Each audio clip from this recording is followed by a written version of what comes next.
السلام عليكم البنات ورحمة الله تعالى وبركاته. كنتمنى يا ربي تكونوا بألف خير وبصحة وعافية وأنتم تشاهدون هذا الفيديو. إن شاء الله قبل ما نبدأ معكم فيديو اليوم كنتمنى البنات اللي ما مشاركينش أنهم يشاركوا في القناة، يدعمونا باش إن شاء الله ويفعلوا الجرس اللي هذه حاجة مهمة جدا باش يوصلكم إن شاء الله جميع الفيديوهات الجديدة، يعني أول ما تظهر القناة إن شاء الله توصل لكم. زائد لايك الفيديو الى عجبكم بيان سور، وتخليو لي تعليق على الراي ديالكم في الوصفه هذه، خصوصا تعليق، وترجعوا تخليو لي تعليق من بعد ما تجربوا الوصفه وتقولوا لي الراي ديالكم في التعليقات، لان هذا الشيء يعني التجربه ديالكم يعني كيستافدوا منها بعض الاخوات وحدين اخرين. نبداو على بركه الله. الفيديو اليوم هو فيديو بزاف البنات يعني كما اللي متبعيني شافوا الوصفه اللي درت ديال طريقتي في ازاله البطن. يعني شنو نقول لكم، هذاك الفيديو الكم الهائل ديال الاسئله اللي جاوني فيه.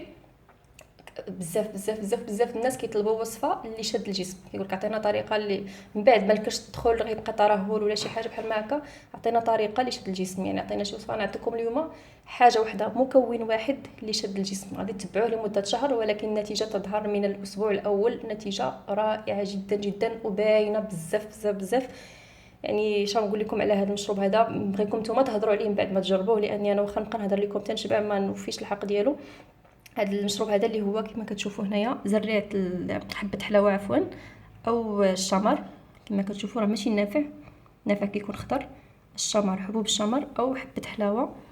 كما كتشوفوا المشروب ها هو درتو انا هنا فيت اللي وجدته، ولكن غنعاود نوجدو حداكم. هاد الوصفه البنات هائله جدا في شد الجسم، كتشد الصدر زياده على انها يعني الصدر والفخاد كاع البلايص اللي فيهم ترهلات بزاف كتشدهم، خصوصا الا كنتم مرافقينها مع شي نشاط رياضي. واخا تكون عندكم غير ربع ساعه يوميا كتحركوا فيها شويه سواء في الدار او كتحركوا كديروا لا مارش او كتمشيو لاصال. يعني الا كنتو كديروا غير شويه الرياضه يوميا غادي تعطيكم واحد النتائج رائعه جدا. يعني حاولوا غير شويه تحركوا معها، رائعه جدا. هاد الوصفه هذه غنبدا معكم نصوبها معكم هنايا. انا هنا راه فايت اللي وجدتها.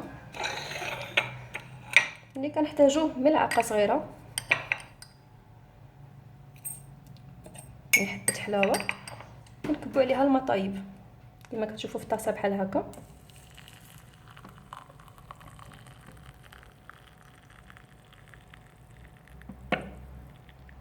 بهذا الشكل هذا كنغطيوها لان فيها يعني لمده 10 دقائق، لان كتحتوي على بعض الزيوت الطياره. هاد الزيوت الطياره هما يعني نافعين باش نبقاو محافظين عليهم داخل هذا المشروب. كما كتشوفوا هنا راه سقلي، ومن بعد 10 دقائق كتصفيوها وتشربوها كل واحد كيف ما بغا ويشربها. هي ما محتاجش تضيفوا عليها لا عسل، يعني بالنسبه للبنات اللي يقيسوا واش نزيد عليها العسل ولا شي حاجه، ما محتاجش تزيدي عليها حتى شي حاجه، لان هي المذاق ديالها اصلا حلو، المذاق ديالها زوين.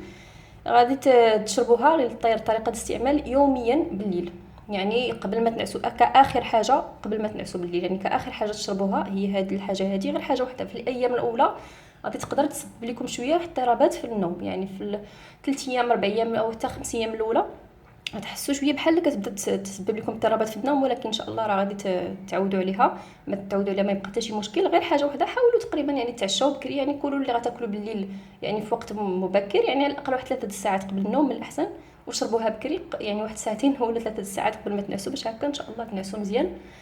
رائعه جدا. هذه مدره للبول يعني هذا خصوصا النساء، يعني مشروب انثوي بامتياز. زائد انها كتساعد على اذابه الدهون ديال الخصر ديال البطن. يعني ما نعاودش لكم عليها، غزاله بزاف البنات. كنتمنى من كل قلبي انكم تجربوا هذه الوصفه هذه وتردوا عليا الخبر، وما تنساوش لايك الفيديو الى عجبكم. وشكرا لكم بزاف، ونتلاقاو في فيديو جديد والى اللقاء.